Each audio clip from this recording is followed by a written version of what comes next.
Então vamos lá. Então nós estamos falando, gente, de estar na mesa com Jesus, né? E essa série está se estendendo porque a gente está vendo várias verdades importantes que a gente precisa ressaltar aqui. Então nós estamos naquele momento em que Jesus está tendo a última conversa, ele teve a última conversa, as últimas instruções antes dele ir para a cruz ali. E agora ele está orando pelos seus discípulos. Então é aquela oração fervorosa, aquela oração que você quer que aquela pessoa seja abençoada. Então ele está orando pelos discípulos, ele está orando pela igreja. E ele fala assim, consagra-os na verdade.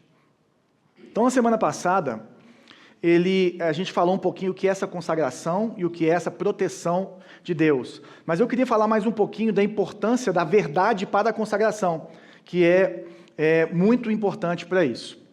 Então, se vocês puderem trazer um negócio para mim, que eu fico meio oprimido sem esse negócio na minha mão.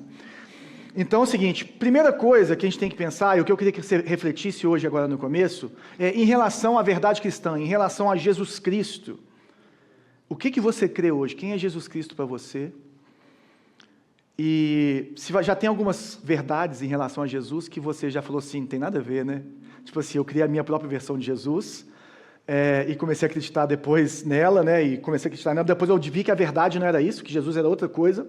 Só que a gente precisa tomar cuidado, porque dentro mesmo das igrejas cristãs existem falsos Jesus sendo pregados. E isso é complicado. Eu mesmo já acreditei em quase todos esses falsos. Então, se você acredita, nós estamos juntos. Se você vê alguma coisa aqui que fala assim, nossa, mas eu acredito nisso, estamos juntos. Porque eu já acreditei nessas coisas. E até que eu vi que não fazia sentido nenhum, né? Por exemplo, uma coisa que foi muito ensinada para mim no começo da minha conversão foi a confissão positiva. O que é a confissão positiva? A confissão positiva é você sair declarando as coisas que da forma como você declara, Deus faz. Porque Jesus não é soberano, né? O Jesus é o gênio da lâmpada que você pede, ele faz. Então você gera as coisas no mundo espiritual e elas funcionam porque você falou. E se isso fosse verdade, o mundo era evangélico. É ou não é verdade? Se isso fosse verdade, o Brasil era terrivelmente evangélico. É ou não é verdade? Então isso é mentira. Então isso não funciona. Então eu estava acreditando numa falsa verdade. E isso atrapalha o quê? Atrapalha a minha vida com Deus. Atrapalha o meu relacionamento com Deus. E muitas vezes me faz desviar de Deus, porque eu falo assim, eu fiz o que me ensinaram e não deu certo.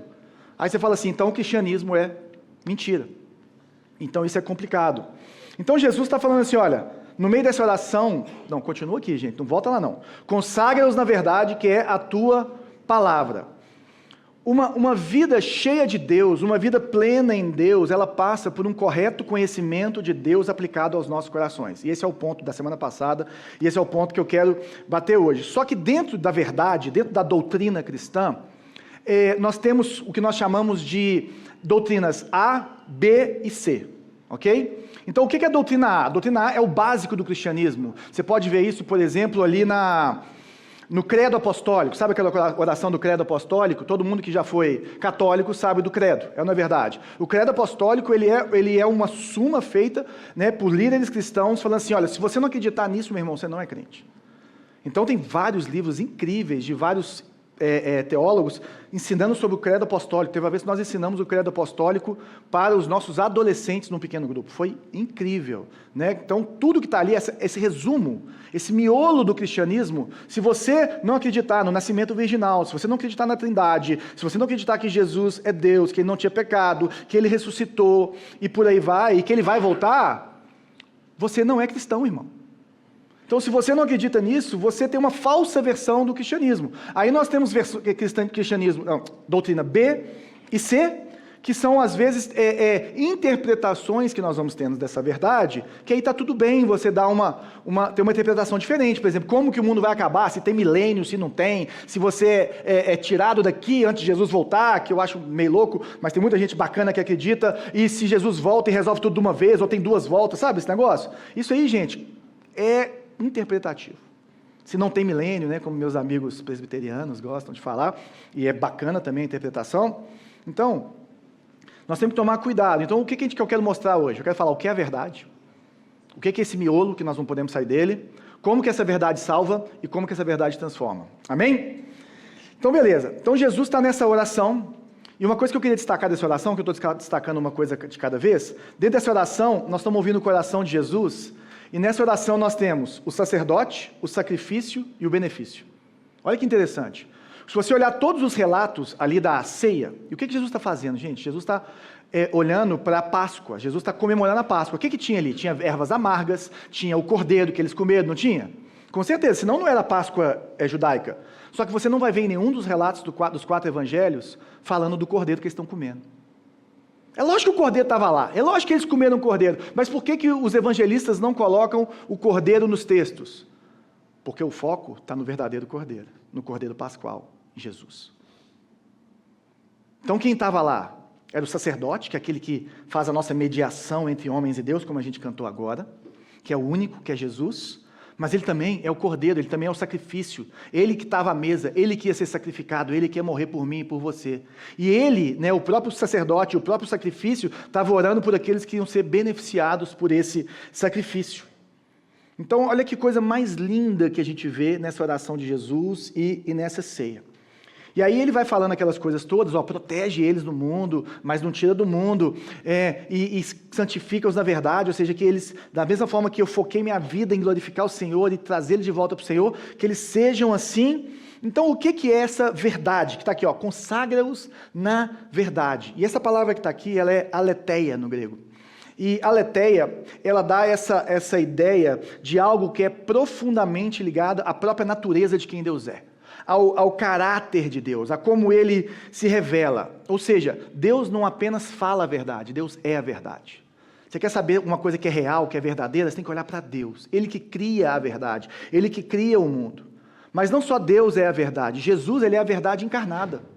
Jesus, nesse mesmo bate-papo, ele fala assim, olha, eu sou o caminho, a verdade e a vida, e ninguém vai ao Pai a não ser por mim, está ali no capítulo 14. E também Jesus, ele é apresentado por João nesse evangelho, logo no comecinho, no capítulo 1, como aquele que é cheio de graça e de verdade.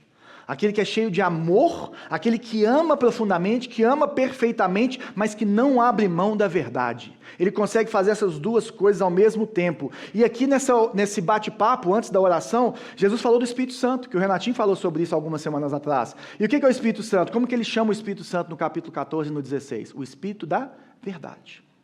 Por quê? Porque o Espírito Santo que nos liga ou nos ensina a verdade, o Espírito Santo que nos convence do pecado, da justiça e do juízo. E ali no Salmo 119, não sei se você conhece, a gente chama de Salmão, que é o maior salmo da Bíblia, né?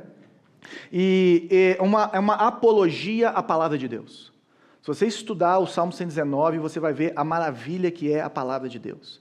Ele é incrível, ele é maravilhoso, você vai ficar ali maravilhado com tudo que o salmista fala, e no verso 160, olha o que ele fala. A própria essência, está certo esse verso? Depois vocês conferem para mim, gente, que pode estar errado. A própria essência de todas as palavras de tuas palavras é verdade. Todos os teus justos estatutos permanecerão para sempre. Olha o que ele está falando. A essência das palavras de Deus é verdade. Por quê? Porque a essência das palavras de Deus é o caráter de Deus. É o próprio Deus, que é verdade. E os justos estatutos, ou seja, a verdade de Deus, quem Deus é, e aquilo que ele falou que é certo, aquilo que ele falou que é errado, aquilo que ele falou que é amar, aquilo que ele falou que não é amar, tudo isso permanece para sempre, e isso nunca muda. A verdade não é relativa, a verdade nunca muda. E onde nós encontramos essa verdade? Na Bíblia. Porque a Bíblia é a autorrevelação de Deus. A gente chama isso na teologia de revelação especial, graça especial. Se você olhar, né, Paulo fala isso na carta aos Romanos, quando ele manda uma carta para a igreja de Roma, ele fala assim, olha, se você olhar para a natureza, igual aqui, se você olhar para essa janela, você vê uma beleza das montanhas de Minas, né? Uma das coisas que a gente vai sentir falta, né, quando a gente mudar é dessa beleza que tem aqui. Ele fala que só de olhar para isso, você fala assim, gente, só de olhar para a beleza do mundo, você fala, tem que ter um Criador. Tem que ter alguém que ordenou essas coisas. Não é possível que tudo se encaixou perfeitamente apenas com uma explosão. Tem que ter, no mínimo, alguém que organizou essa explosão. No mínimo. Tá? Então, ele fala assim, olha, só de olhar para a criação, nós já somos culpados do nosso pecado, porque a gente já devia perceber que Deus existe. Mas para conhecer Jesus, a gente precisa da revelação dele. Ele tem que se revelar a você. E por onde ele faz isso? Na palavra de Deus. E como que é a palavra de Deus? Ela é 3 coisas, pelo menos. Ela é inerrante, ou seja, ela não contém erros. Tudo que ela afirma é verdade. Então, na hora que você olhar ela de Gênesis a Apocalipse, tudo o que ela afirma é verdade. Outra coisa, ela é infalível, ela nunca falha, é totalmente confiável. Se falou que Jesus é aquilo, ele é. Se falou que ele vai fazer aquilo, ele vai fazer. Se falou que ele vai voltar, ele vai voltar. Se falou que ele vai enxugar suas lágrimas, ele vai enxugar suas lágrimas. Se a salvação é pela fé, a salvação é pela fé. Por quê? Porque ela é infalível, ela não falha. E ela é suficiente. Isso é muito importante para o resto do que nós vamos falar hoje. Ela contém tudo o que precisamos para viver pela fé e seguir Jesus. Não é a Bíblia mais alguma coisa. E aí você pega algumas religiões que falam assim, não, é a Bíblia mais o escrito do fundador da religião. A Bíblia mais isso, elas são equiparadas. E a Bíblia não pode ser equiparada em relação de valor e de verdade com nenhum livro. Porque só a Bíblia é inspirada por Deus. Só Deus inspirou aquele tanto de homem para escrever aquele tanto de coisa, e isso foi comprovado, primeiro pelo Antigo Testamento, que é o cânon dos judeus, e por isso que na Reforma Protestante foi tirado alguns livros, que é uma maior treta entre os católicos e evangélicos, né? Alguns livros que foram retirados ali, e alguns que são históricos, não faz muito mal, mas por quê? Porque os evangélicos, os protestantes, eles resolveram pegar o cânon que é usado pelos judeus, porque a nossa religião é judaico-cristã. Porque o Novo Testamento é basicamente a mesma coisa. E o Novo Testamento, às vezes tem gente que fala assim, mas o Novo Testamento foi feito por tal. Não. O Novo Testamento são as cartas que circulavam, e essas cartas, ao longo, desde o primeiro século, até ali no século III, quando esse pessoal vai juntar essas coisas e falar assim, isso aqui é a Bíblia, do século I até o século III, essas cartas, elas já estavam sendo dadas como ok, pelas lideranças cristãs, falando assim, não, isso aqui é inspirado por Deus, isso aqui não é inspirado por Deus. Aquele povo não escolheu o que era a Bíblia. Aquele povo só falou assim, isso aqui é o que todo o povo de Deus, ao longo desses 200 e poucos anos, falou que é a palavra de Deus. Então essa que é a verdadeira história por trás da Bíblia. E por isso que ela é assim. E quando Paulo está dando assim, os seus últimos conselhos para Timóteo, igual Jesus está dando aí os últimos conselhos, a gente sabe que ele bateu um papo com eles ali depois da ressurreição. Em 2 Timóteo, que é a última carta de Paulo, que é antes dele morrer, ele manda para o seu discípulo, no capítulo 3, ele fala, olha, toda escritura é inspirada por Deus, é útil para nos ensinar o que é verdadeiro e para nos fazer perceber o que não está em ordem em nossa vida. Ela nos corrige quando erramos e nos ensina a fazer o que é certo. Deus a usa para preparar e capacitar seu povo para toda boa obra. Primeira coisa que ele fala, ela é inspirada. O que ele quer dizer? Ela é a autorrevelação de Deus. É como Deus se apresenta, é o caráter de Deus, é quem Deus é. Ela é útil para quê? Para mostrar o que é verdade. E quando você sabe o que é verdade, você sabe falar o que é mentira, não é verdade? Porque às vezes, se você conhece só o falso, só o fake, né? Se você vai só no Guanabara e nunca foi nas montanhas-russas lá da Disney, você não sabe o que é uma montanha-russa da Disney mesmo. Está entendendo? Você sabe que é a do Guanabara, que é bacana, mas é diferente. Para quem já foi, sabe disso. Então a gente discerne o que é falso, mas também, ela não só te fala, mostra o certo e o errado, ela faz você perceber em você mesmo como está a sua vida e se ela está em ordem com aquilo que Deus está esperando de você. É isso que a palavra de Deus faz. Ela corrige o erro e ela ensina o certo. Ela nos prepara, igual aqui, ó, prepara e capacita seu povo, aqueles que são de Jesus, aqueles que entregaram sua vida para Jesus, para toda boa obra. O que é boa obra? É viver para Deus. Ou seja, ela nos capacita para isso. Então, qual que deve ser a nossa resposta em relação à palavra? Confiar plenamente, 100%, e é difícil. Muito difícil. A gente lida com isso, essa luta dentro da gente há muito tempo, e nos submetermos a ela, que também é muito difícil. Confiar e submeter. Por quê? Porque a gente não cria verdade, não é o que eu gosto ou o que eu não gosto, não é o que o João acha, é o que a Bíblia diz. É o que a Bíblia nos ensina. Só que dentro disso, ou seja, dentro do cristianismo, existem distorções, existem o que nós chamamos de falsos evangelhos.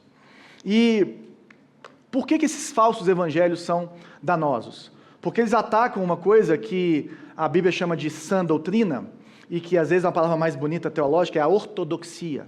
O que é ortodoxia? É uma opinião correta, é crer da forma certa. Você ser uma pessoa que tem uma boa ortodoxia em relação à palavra, é que você crê de uma forma correta. Então é um compromisso que a gente tem de olhar para a Bíblia e interpretá-la de forma correta. E como que a gente faz isso? A gente olha também para a história da igreja. Um cristão que conhece a Bíblia e a história da igreja, ele erra menos. Porque ninguém inventa nada novo não, gente.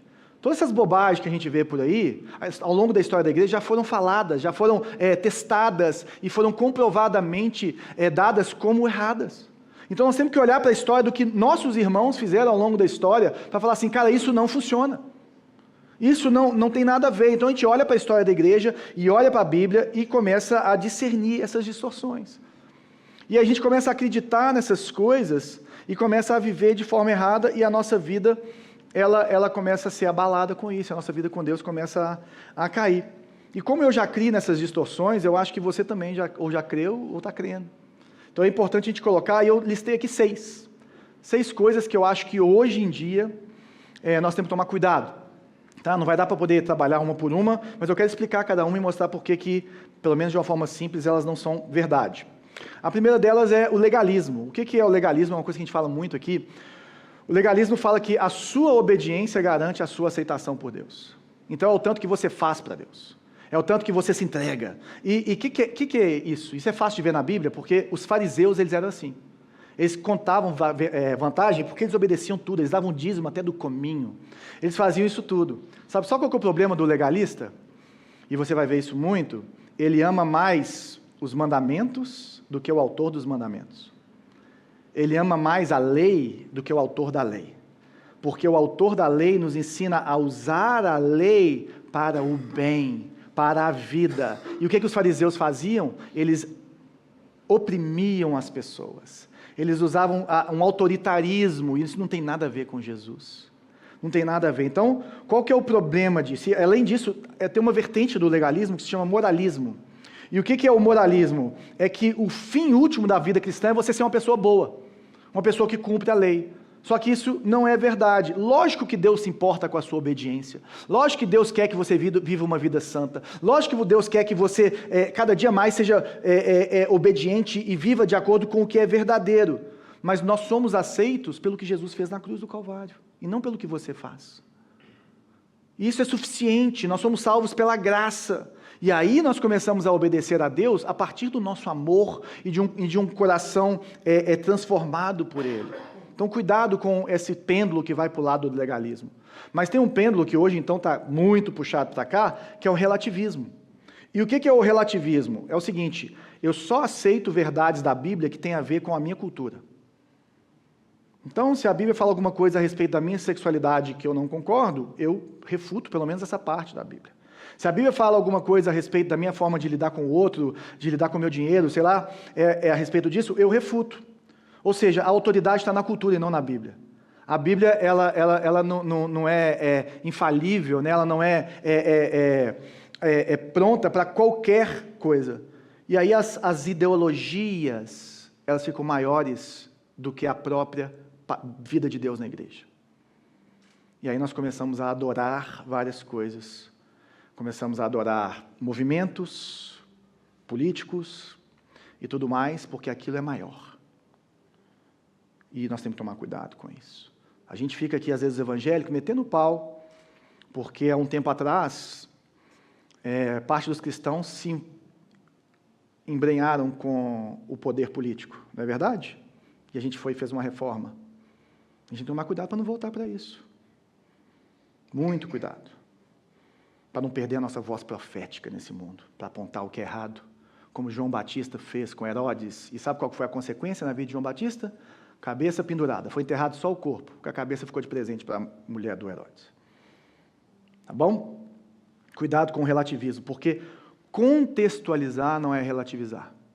Nós temos que contextualizar. O que eu estou fazendo aqui, gente? Eu estou pegando um negócio que foi escrito há 2000 anos atrás, pouco menos, e estou contextualizando para a nossa realidade, não é verdade? Isso não tem problema, isso deve ser feito. Só que a gente tem que tomar cuidado para não relativizar. E o que a Bíblia é? A palavra de Deus ela é atemporal, ela serve para qualquer tempo, em qualquer cultura, em qualquer momento.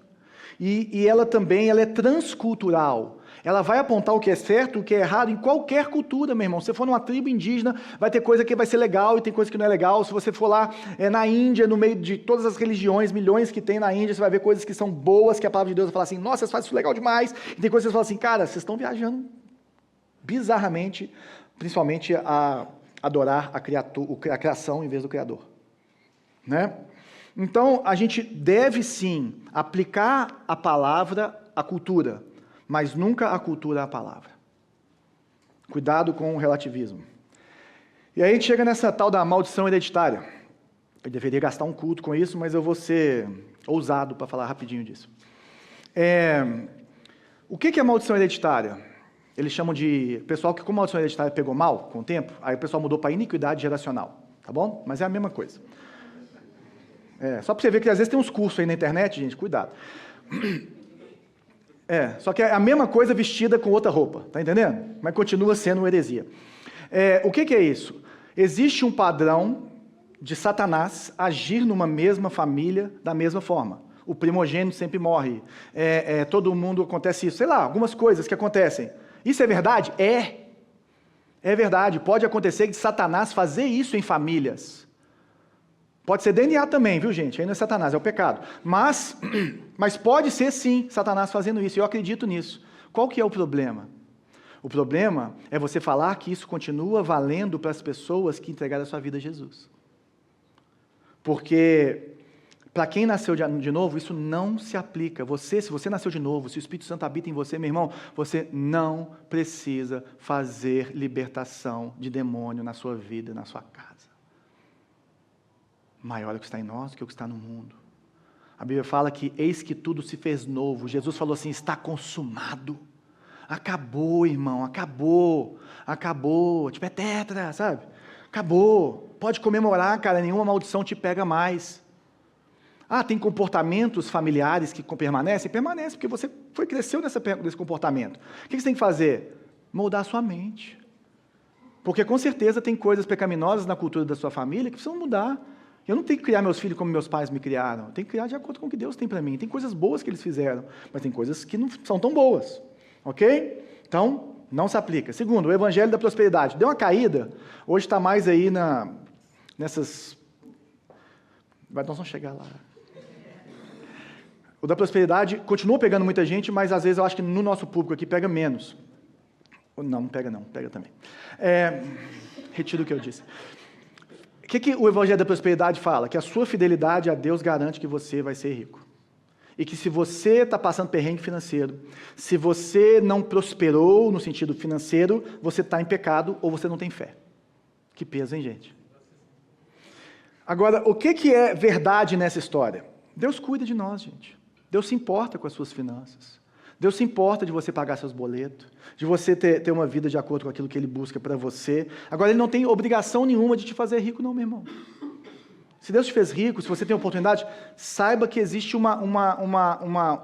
com grandes poderes vem grandes responsabilidades.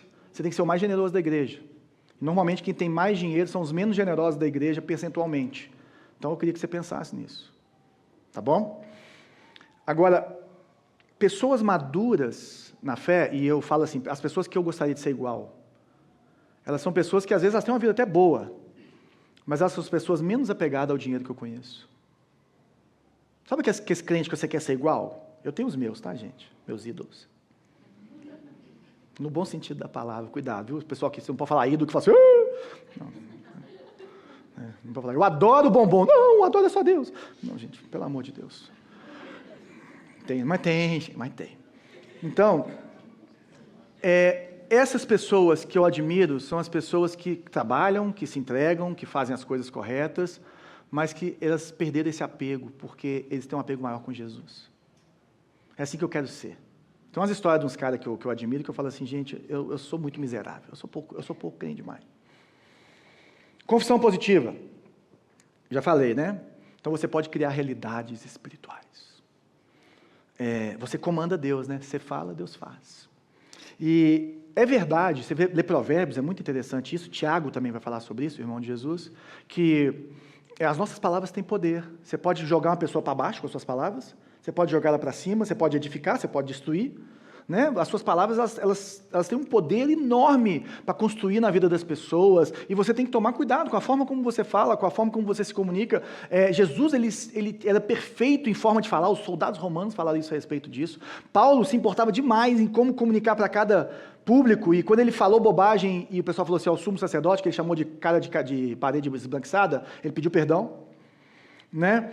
Mas, gente, as nossas palavras, elas não têm o poder criador das palavras de Deus e de Jesus. Quem criou o mundo do nada foi Jesus, foi Deus. Então, a nossa resposta é nós orarmos pedindo para que Deus cumpra a palavra dele sobre nós. Cumpra as promessas dele sobre nós. E nós somos submissos à vontade dele. Nós não comandamos Deus. Nós não damos ordens a Deus. E nós não criamos nada no mundo espiritual. Tudo já se fez novo, tá entendendo? E Jesus está lá, sentado à direita de Deus, igual a gente contou agora, fazendo essas coisas. E a teologia do coaching? O que é a teologia do coaching?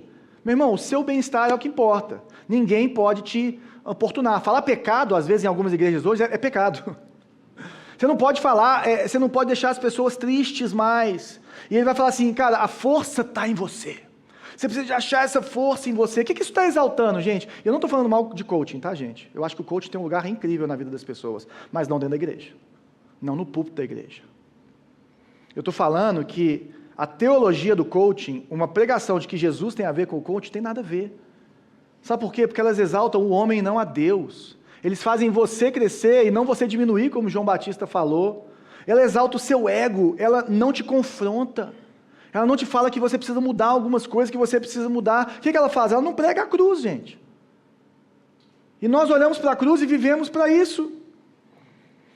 Deus se importa com o seu bem-estar, meu irmão. Deus se importa com as suas emoções, mais sofrimento, dor, faz parte da vida, e Deus usa essas coisas, até que Ele venha. Vai acabar isso tudo. Aí nós vamos viver felizes para sempre com Ele. Mas até isso, gente, nós aprendemos com Deus a ter contentamento em meio à dor. Tá? E isso vem se consagrar na verdade. Então, a melhor forma, gente, de você saber que você tem uma nota falsa na sua mão, é ter uma verdadeira. E por isso que eu estou falando isso. Eu estou expondo os maus ensinos para que você olhe para o verdadeiro, para as coisas verdadeiras e fale assim, cara, eu refuto isso. Isso não tem nada a ver comigo. O pessoal vai me mandando no Instagram, né? Ô João, você viu isso? Eu falo assim, não dá, né, irmão? Pelo amor de Deus, né? Esse aqui tá paia, né? Tá paia demais. Não, esse aí tá muito legal. Então, o que é a verdade? O que é esse miolo? Eu queria falar do Evangelho. A gente fala muito sobre isso e vai continuar falando. Então, até você saber falar de cor e ensinar para os outros, ok? O Evangelho é uma boa notícia e não um bom conselho. O Evangelho, então, ele não é um manual de como se comportar melhor, não é um manual de autoajuda, não são conselhos para você viver uma vida melhor, não, o Evangelho é uma notícia de algo que aconteceu por você há vários anos atrás. É uma excelente notícia, e essa notícia, ela vem num quadro maior que a gente chama de narrativa bíblica, que é a criação, que fala que Deus criou tudo, mas criou o ser humano à imagem e semelhança dele, e por isso qualquer ser humano tem valor para Deus igual. Mas aí depois você tem a queda, e o que é a queda? É o homem pecando, e o pecado separa o homem de Deus, gera essas tretas, gera os relacionamentos quebrados, gera isso tudo, gera essa necessidade de nos encontrarmos de novo com o Criador, e aí a gente tem a redenção, que é Jesus Cristo na terra. E Ele vem para salvar o perdido, Ele vem para restaurar o nosso relacionamento com Deus, e nós olhando para frente a gente vê a glorificação, que é quando Ele vai voltar, Ele vai nos fazer igual Ele e acabou a treta, porque nós não vamos pecar mais, o novo corpo que vai nos ser dado. Esse é o Evangelho. Essa é a história, toda a Bíblia aponta para Jesus, toda a Bíblia é sobre Jesus, é sobre o que Ele fez. Então essa boa notícia, Evangelho significa uma boa notícia, são as melhores notícias que a gente pode dar para alguém. E o Keller resume isso de uma forma bem legal, ele fala que nós somos piores que imaginamos e mais aceitos e amados do que conseguimos perceber, é que quando você entende o que é o Evangelho, você fala assim, cara, eu sou tão ruim, tão ruim, tão ruim, que eu não mereço Deus. Eu sou tão ruim, tão ruim, tão ruim, que eu não consigo fazer nada para que eu mereça ter vida com Deus e ter relacionamento com Deus. Mas você é pior que isso, porque Deus te conhece melhor do que você mesmo, e Ele é mais santo do que você pode imaginar, então você é bem pior do que isso. Eu sou muito pior do que isso. Só que por outro lado, meu irmão, o que Jesus fez na cruz por mim e por você, dando a sua própria vida, Ele nos ama de uma forma que nós não conseguimos nem perceber. Nós somos aceitos, nós somos chamados de filhos, nós somos reconciliados, né? Nós somos trazidos de volta para essa vida, e é interessante que na teologia a gente tem 3 termos muito legais sobre isso, e o primeiro deles é redenção. O que é redenção? É comprar de volta. É um termo que era usado ali naquela época, principalmente nas cortes, e que a pessoa ela ia e pagava um preço pela liberdade do outro. Então, quando a gente fala que você é redimido pela cruz do Calvário, o que está falando? Jesus pagou um preço, não existe nada, você não tem que pagar nenhum preço para você ser salvo. Você tem que aceitar o que Jesus fez.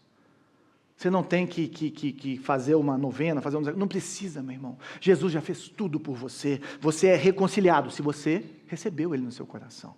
Só que não é só reconciliado, existe uma coisa que chama propiciação. Sabe o que é propiciação? Propiciação é quando algo apazigua a ira que existia de Deus contra o pecado do ser humano e, claro, contra o ser humano, porque você não mata o pecado sem matar o pecador. E quando fala que Jesus propiciou, a propiciação veio sobre as nossas vidas, a ira de Deus contra o pecado foi satisfeita, meu irmão. Por isso que Jesus sofreu naquela cruz, porque a Bíblia fala que o cálice da ira dele foi derramado sobre Jesus. Por isso que Isaías 53 fala que foi do agrado de Deus moê-lo. E por último, a reconciliação. Jesus não só morreu por você e falou assim, está tudo bem, pode seguir sua vida. Ele não só falou assim, esquece da ira de Deus, você não vai, qualquer coisa que está acontecendo com você, meu irmão, não é Deus querendo te punir. Jesus fala assim, olha, vocês agora são família. Vocês são reconciliados. Da mesma forma que Deus olhou para Jesus ali no batismo dele e falou assim, tu és o meu amado em quem eu tenho prazer. Ele olha para cada um, porque ele olha por Jesus e fala assim, vocês são meus filhos amados e eu tenho prazer na vida de vocês. Eu quero ter um relacionamento perfeito com vocês. Eu sou um Deus vivo e eu quero me relacionar com vocês, com o meu amor, com a minha graça, com o meu favor. Vem para mim. Vem para mim, vem para mim, eu preciso não, né? Eu quero você, ele não precisa disso. Eu quero, você precisa. Então, gente, não é o que você faz, é o que Jesus fez. Mas ele fez algo muito grande. E como que o Evangelho, então, entendendo o Evangelho dessa forma, ele refuta esses problemas que a gente colocou lá atrás. Por exemplo, o legalismo. Quando fala assim, não, mas você tem que fazer, você tem que cumprir, você tem que não sei o quê, fala assim, não, gente, Jesus pagou o preço pela minha salvação, eu não tenho que fazer nada. Eu vou responder com amor, porque eu nunca conseguiria ser salvo. Nunca conseguiria. Em relação ao relativismo, gente, Jesus, para me salvar, ele cumpriu a lei, ele viveu uma vida de santidade, ele viveu a vida perfeita, de acordo com a palavra de Deus. Eu não posso negar essas verdades. Essas verdades continuam valendo para a minha vida, eu não posso relativizar a verdade de Deus. A maldição hereditária, eu até falei, né? Gente, o preço foi pago por mim na cruz de uma vez por todas. Paulo, em Romanos 8, ele fala, já não há condenação para aqueles que estão em Cristo Jesus. E ainda fala assim, o que pode me separar da vida de Jesus? Ele fala assim, nada, nem a morte. Aí o povo fala assim, não, mas tem que passar por um descarrego, gospel. Prosperidade, gente, Jesus não morreu para eu ser rico. Jesus morreu para eu ser rico nele. Ele é meu maior tesouro, mas ele cuida de mim. E a minha espiritualidade não é medida pelo tanto que eu tenho, porque isso é uma espiritualidade medíocre, mundana. A minha espiritualidade é medida pelo tanto que Jesus me tem, pelo tanto que eu sou parecido com ele. E está cheio de gente aí que tem muito menos que a gente, que principalmente aqui nessa região que a gente faz igreja, a maioria tem muito mais do que 90% da população mundial. Tá? E são muito mais felizes que a gente. E no sertão isso é gritante. Confissão positiva. Gente, Jesus já decretou, Jesus já fez, já está consumado. Só Jesus é Deus, eu só recebo. O que Ele declarou sobre mim é suficiente. Eu posso abrir meu coração em oração, eu posso pedir o que eu quiser para Ele, porque Ele vai falar sim, não, espera. E pronto. E a vontade dEle é perfeita. E o coaching. Eu posso estar bem, eu posso estar mal, Jesus cuida de mim. Paulo fala isso. Eu aprendi a estar contente em toda e qualquer circunstância, porque a minha alegria, lógico que eu fico feliz com as coisas desse mundo, por conquistar uma coisa, por fazer, mas a minha principal alegria é em Jesus, Ele é minha maior alegria. E aí, entendendo isso, a gente vai para esse ponto que é a salvação em Jesus.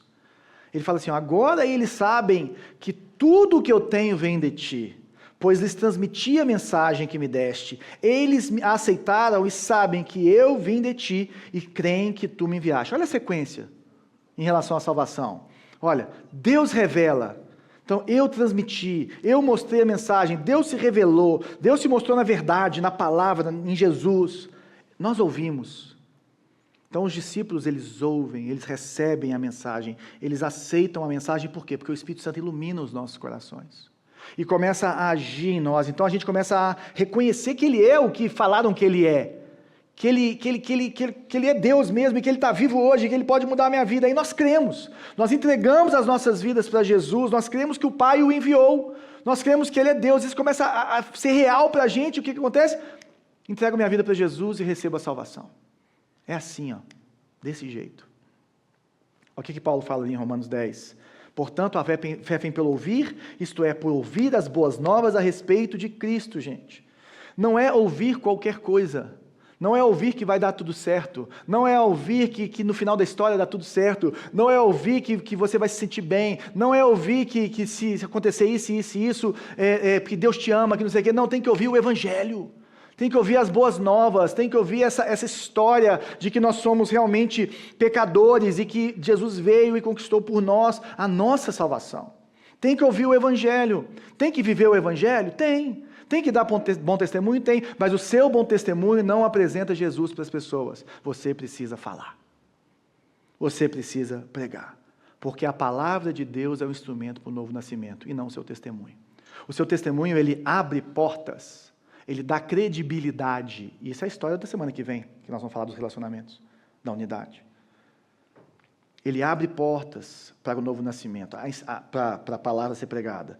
Então a igreja, gente, ela não cria a mensagem, ela prega a mensagem que já é antiga, é a mesma notícia, que nós vamos continuar pregando até Jesus voltar, você está entendendo? E ela que é poderosa, e ela que convence do pecado, da justiça e do juízo, porque o que nos salva não é a força da nossa fé, mas o objeto da nossa fé, que é Jesus Cristo. Não é o tanto de fé que você tem, é o tanto de Jesus que você tem, é o tanto de Jesus que Ele se revelou a você. Ela não vem pelo seu esforço, meu irmão, ela vem pelo contrário, para você se colocar de joelho e falar assim, então vem, eu quero crer. Você quer aumentar a sua fé, meu irmão? Olha para Jesus, se entrega para Jesus, medita na palavra de Deus, porque crer não é só saber, crer é confiar, crer é ter a certeza de quem Jesus é e se entregar. Sabe o que significa que essas pessoas creram? É que aquela verdade toda de Jesus se tornou real para elas, se tornou vida. Então, às vezes, você sabe muito, frequentou muito, mas aquilo não ficou real para você, isso precisa se tornar real para você. Meu irmão. Ou senão, isso começou a não se tornar tão real para você, e você precisa voltar. E ter essa realidade de Deus em você. Isso é fundamental para a gente viver para Deus. Porque fé, gente, é confiar que Jesus é o que é. Isso é mais do que suficiente. Não é só se encaixar em regras, se vestir igual crente, fazer as coisas igual crente. É uma mudança de coração. E só o Espírito Santo muda o coração. Só uma entrega nossa. Então, qual que é a nossa resposta ao Evangelho? É interessante que o evangelista Marcos falou isso, né? Enfim, chegou o tempo prometido. Proclamava, o reino de Deus está próximo. Arrependam-se e creiam nas boas novas. É isso aqui. É isso aqui. Arrependam-se por quê? Porque o arrependimento, ele vem de você falar assim, cara, eu preciso de Jesus. Eu sou pecador, eu estou longe de Deus. Então, é uma mudança de mente a respeito do pecado, a respeito de quem Deus é, a respeito de quem você é. E aí muda a sua mente, e aí sim, muda a sua direção. Você fala assim, nossa, essa é a verdade, eu vou seguir, então Jesus me ajuda a caminhar nisso aí. E por isso que a gente tem que tomar cuidado, porque o próprio Apocalipse nos mostra que existem falsas conversões. O que é o Apocalipse? Eu achei que o pastor Zezinho falou isso para mim uma vez, eu guardei para o resto da minha vida. É Deus tirando a noiva de dentro da igreja. Lógico que é uma forma de falar, porque a igreja significa noiva. Mas é na multidão da igreja, no meio de gente que está convencido e convertido, Deus tira os convertidos lá de dentro. Porque não é frequentar a igreja que te salva, é Jesus. Então a gente tem falsas salvações.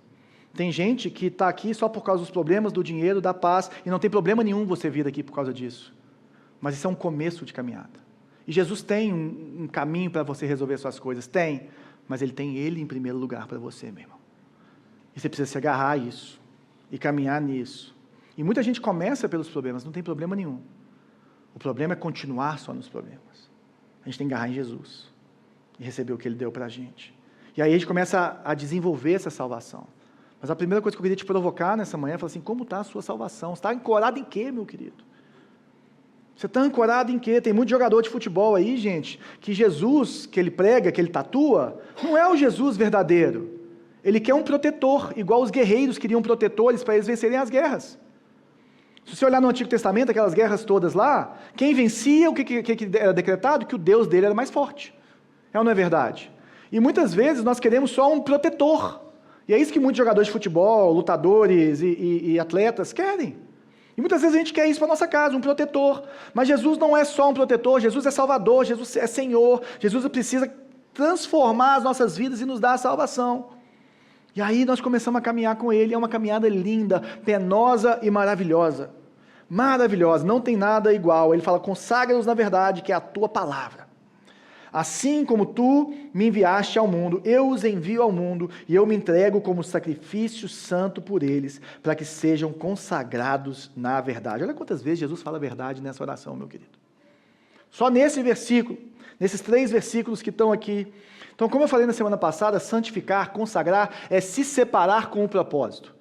É olhar para aquilo, é aquele atleta que fala assim, cara, eu vou ser campeão mundial, então eu vou me santificar para isso. O que eu vou fazer? Eu vou comer direito, eu vou dormir direito, eu vou treinar direito, eu vou me preparar para isso. A nossa vida é, cara, eu quero ser igual a Jesus, eu vou fazer tudo que for necessário para ser igual a Ele. Isso é se santificar, isso é caminhar para Ele, é isso que Ele fez. Agora, como que essa verdade nos santifica? 2 coisas que a gente precisa lembrar. Lembrar e aplicar, lembrar e aplicar, lembrar e aplicar. Só isso, mais nada. Lembrar e aplicar. Por quê? Porque eu lembro do que Jesus é. Eu lembro do que Jesus fez. O que é pregar o Evangelho? É requentar a comida antiga. O que é pregar na igreja? É continuar falando as mesmas verdades que nós estamos falando há 2000 anos, meu irmão. É isso. Só que isso tem vida, isso transforma a nossa vida toda semana. Hoje de manhã eu consegui terminar minhas coisas mais rápido, e aí eu fui tomar café, e o pessoal não tinha sentado ainda para tomar café, eu estava sozinho, e aí eu coloquei um culto de uma igreja e comecei a assistir ele todo. Ô, gente, no final eu falei assim, ou meus filhos acham que eu sou crente, ou eles acham que eu sou doido. Porque eles estavam jogando videogame atrás de mim, e eu estava tomando café assim, estava assim. Oh! Ei! Gente, foi incrível. Eu falei, gente, hoje eu vou para lá com tudo. Porque Deus é maravilhoso, meu irmão. Tudo que o cara falou eu já sabia. Mas transformou meu coração para esse dia, que você não tem noção, não. Transformou. Tudo que a gente canta, tudo que foi cantado ali, eu já sabia. Mas foi tão lindo e tão poderoso para mim. Isso que é lembrar. E quando a gente lembra e aplica, sabe o que acontece? O que fala em Romanos 12, nós temos a transformação da nossa mente. Lembrar e aplicar é a mente renovada. É sua mente sendo transformada, santificada, e a palavra de Deus começa a confrontar as mentiras que existem no nosso coração, na nossa mente, os sofismas, e aí vai nos dando uma nova perspectiva a respeito de quem Deus é. Pum! Aquele memezinho, né? Só que ela não só muda a nossa mente, como ela molda o nosso coração. Ela vai lá dentro, gente, onde ninguém consegue chegar.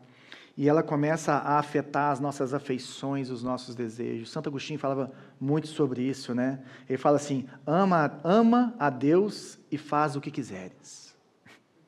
Ama a Deus e faz o que quiseres, pois se ama a Deus, quererás o que Ele quer. Se o seu coração pulsa da forma como o coração de Jesus pulsa, meu irmão, toda oração sua vai ser respondida, porque você vai pedir só o que Deus quer. Renova o coração, molda o coração.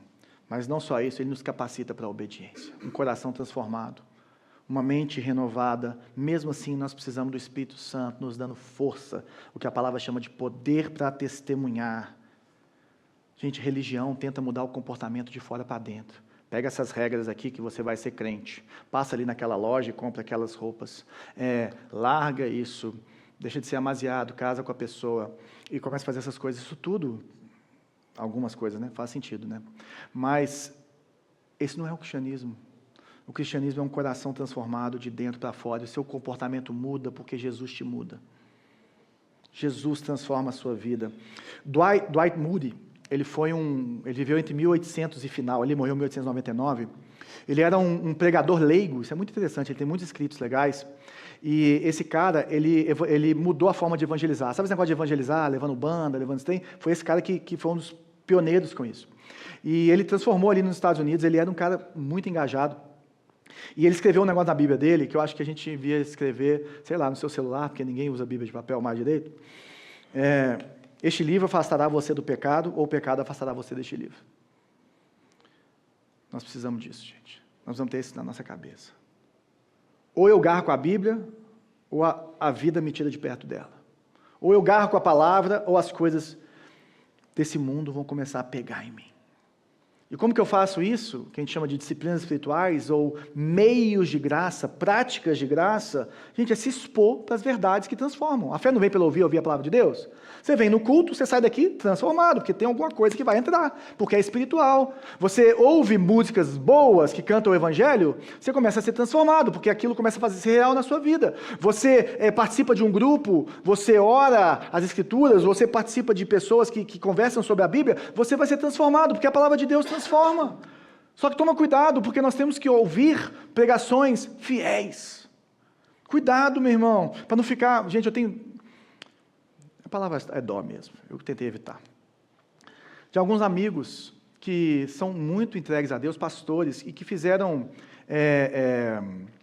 anos, 1 ano, 2 anos, 3 anos, gente, de seminário, e não vale para nada.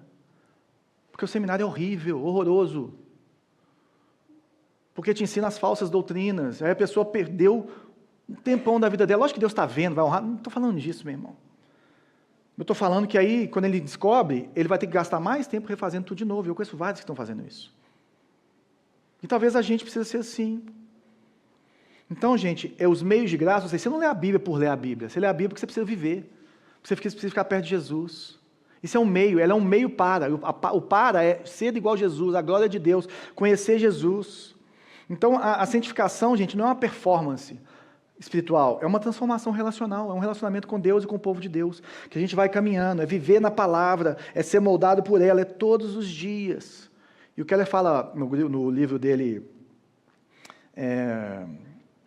Igreja Centrada no Evangelho, uma frase que me marca muito, ele fala assim, olha, por ser infinitamente rico, o Evangelho consegue suportar o peso de ser o elemento principal da igreja.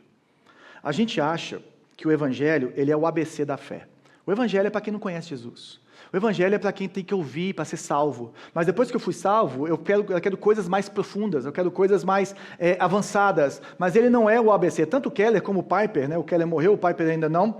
Eles falam que o Evangelho, ele é o A a Z. Ele não é para você entrar no reino, é para você viver no reino.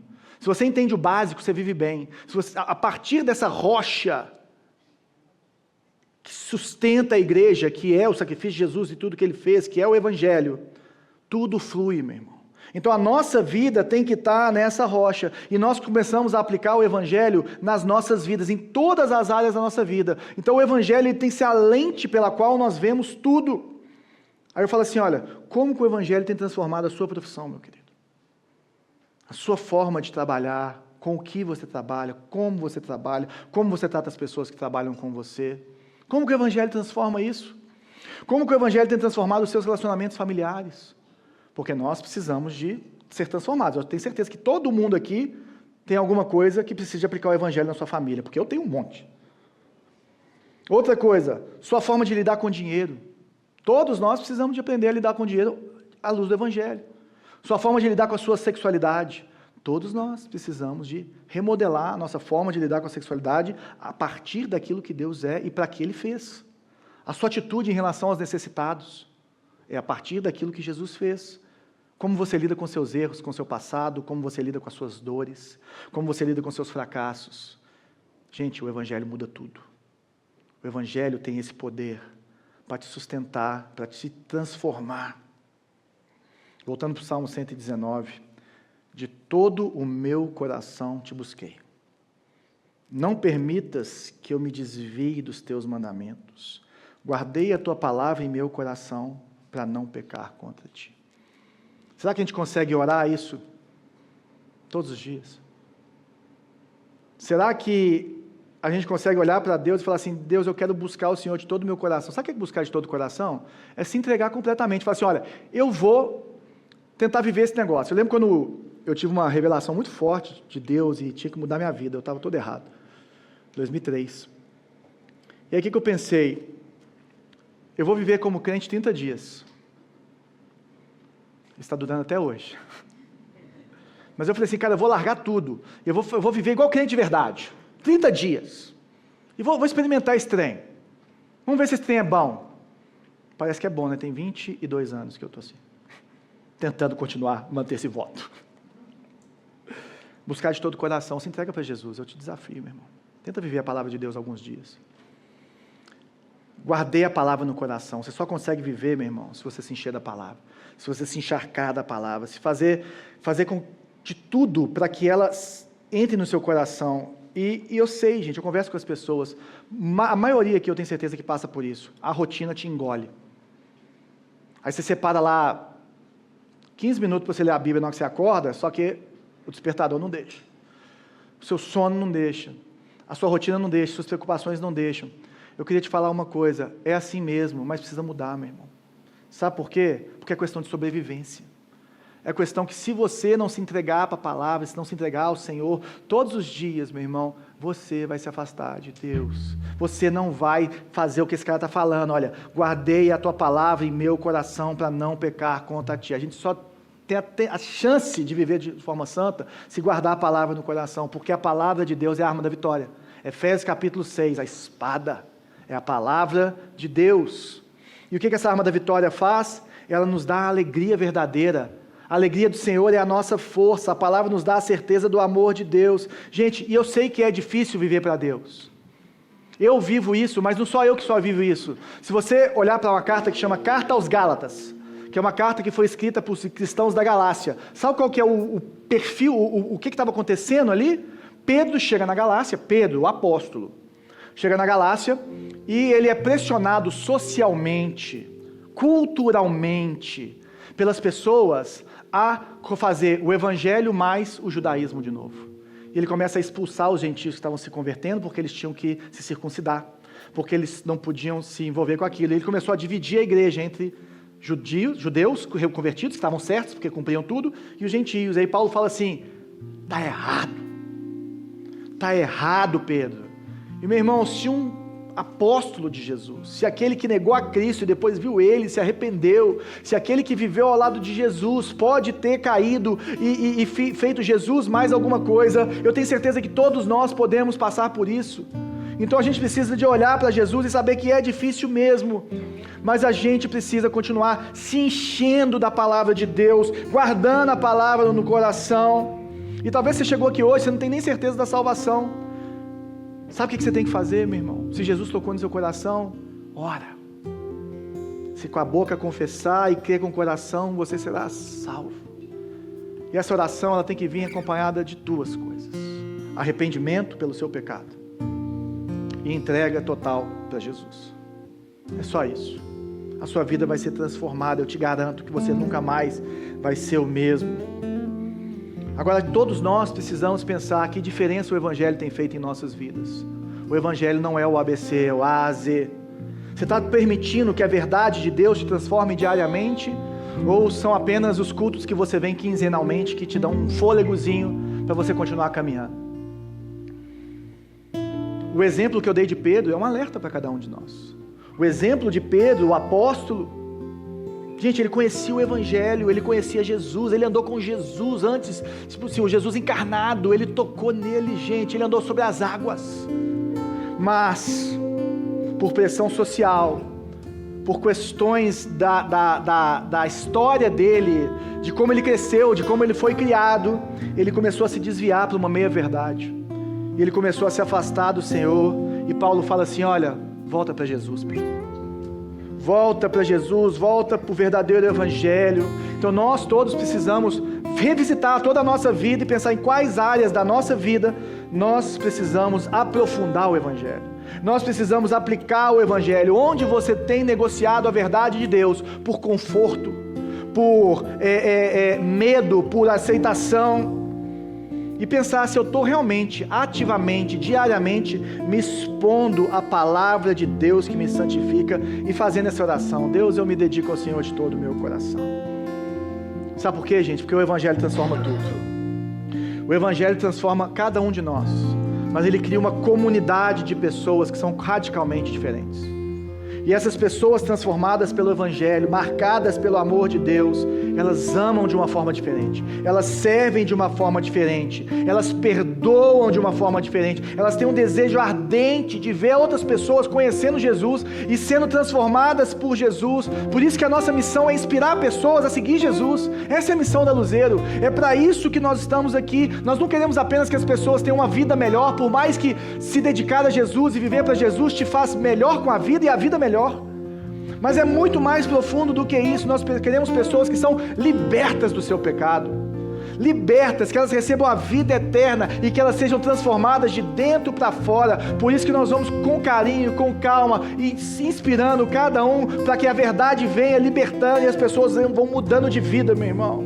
O Evangelho muda tudo e nós cremos nisso. Essa é a mensagem da igreja e nós precisamos nos consagrarmos à verdade, consagrarmos as nossas vidas, fazermos desse Salmo 119, 10 e 11 a nossa oração. De todo o meu coração eu te busquei, Deus. Não permitas que eu me desvie dos teus mandamentos. Guardei a tua palavra no meu coração, Jesus, para não pecar contra ti. Muda a minha motivação, muda a minha identidade, muda a minha forma de me relacionar, muda, Jesus, muda o meu propósito de vida. Eu não quero viver para mim mesmo, eu quero viver para o Senhor, Jesus. Jesus, vem, Senhor.